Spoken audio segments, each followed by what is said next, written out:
Hello and welcome to Cakes with Lorelei. Today I'm making carrot cake, which I've made a gazillion times. This is my book, Wedding Cakes with Lorelei Step by Step. It's kind of a mess because I use it all the time. And right here you can see there's a recipe for the small version of the cake, directions, and then on the next page it shares how to do a wedding cake, or at least gives you the measurements on how to make a wedding cake. My book can be found on Amazon and also in ebook form if you look in my shop right below the video here. And it starts with carrots, of course, so I'm going to use pureed carrots. That's what kind of makes this recipe special. And pineapple that's been well drained.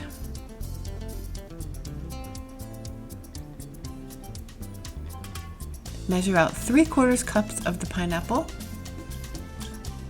Set that aside. Leftovers can be used for other things. Sift some flour. You want to have 3 cups worth of flour. Try not to make a mess like I did. Scoop and sweep. 3 cups. Same thing with the sugar. This is regular granulated sugar, 3 cups. Next, 1 teaspoon of salt.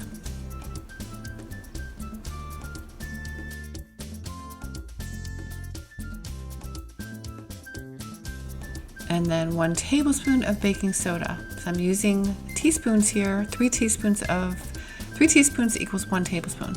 Same thing with the cinnamon, 3 teaspoons, which equals 1 tablespoon.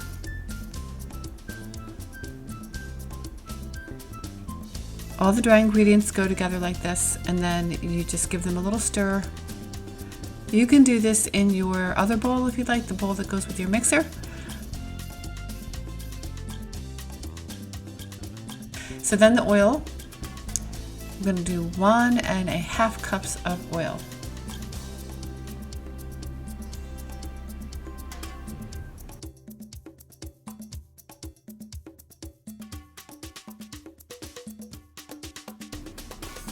Mix all the liquid ingredients together. That was 4 eggs, 1 tablespoon of vanilla, and I added a little bit extra for good luck. That's my homemade vanilla, and I'll leave a link for that underneath the video. I'm using already chopped up walnuts, 1.5 cups, and coconut. You can use the kind that's unsweetened if you like. And measure out 1.5 cups of the coconut.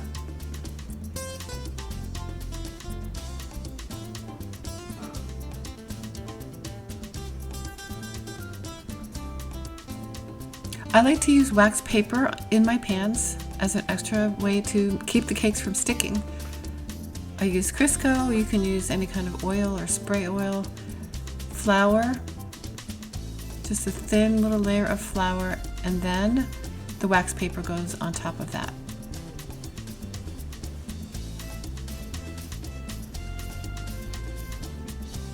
And that will keep your cakes from sticking. And meanwhile, the carrots, they're done now. Drain them really well,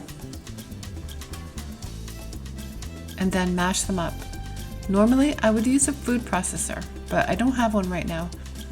As some of you know, we just moved to Florida, and during the move, I got rid of a few things, and one of those was the food processor, which was broken, and I decided I'm just going to get a new food processor someday soon.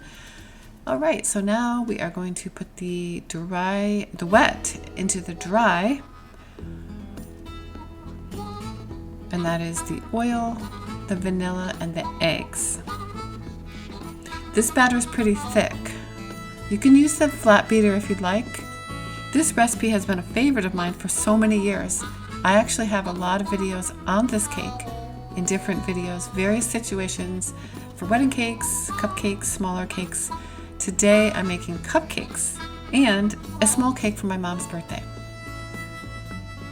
Also, if you've been following my channel, you know that my dad is in hospice, unfortunately, and he's living with us and my mom, and we have nurses visiting all the time, so I make cupcakes. I have them in the freezer ready for them to give to them after they're done here, and they really appreciate it, and I love to make the cupcakes for them.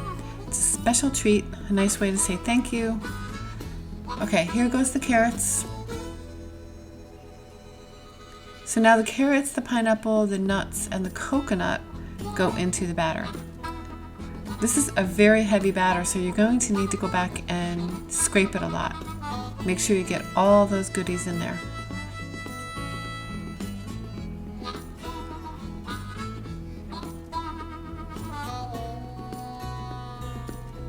I believe once you try this recipe, you are not going to want to go back to any other carrot cake recipe. This is the most incredible carrot cake. I'm also going to make a lemon cream cheese to go with it as a filling, and a French buttercream on top. So stay to the end.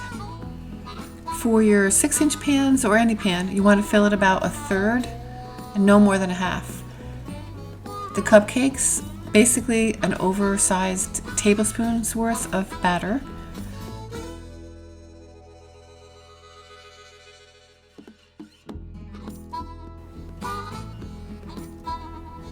I'm using 325, but you can use 325 to 350 depending on your oven.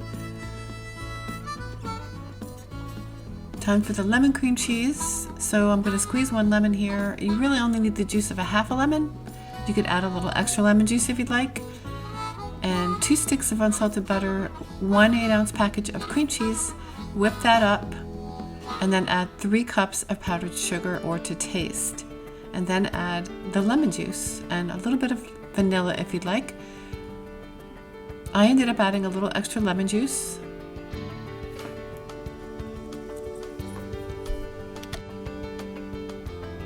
The lemon cream cheese makes a great filling for cupcakes and for cakes. It's very slippery, however, so you have to make sure that if you put it in a cake that you have a nice thick dam of buttercream which will hold it in. Now I'm just putting it in the center here. I'm not spreading it out all the way, and I'm going to just freeze it like this so that when it comes time to actually put the cake together, the cream cheese will be nice and firm. Now the cupcakes are ready for the final frosting, which is going to be a French buttercream. In case you need help with buttercream, I do have guides at my website for really inexpensive. You can get a buttercream guide, and you can also get a wedding cake guide. Check it out. I'll leave a link below. Now this is the French buttercream, and it's made with egg yolks. That's why it's so yellow, but it's so rich and so delicious. You don't need a lot of it. So I'm just putting a little bit on top of each cupcake, and that's going to be it. They're perfect. Thanks for watching, and I'll see you in the next video.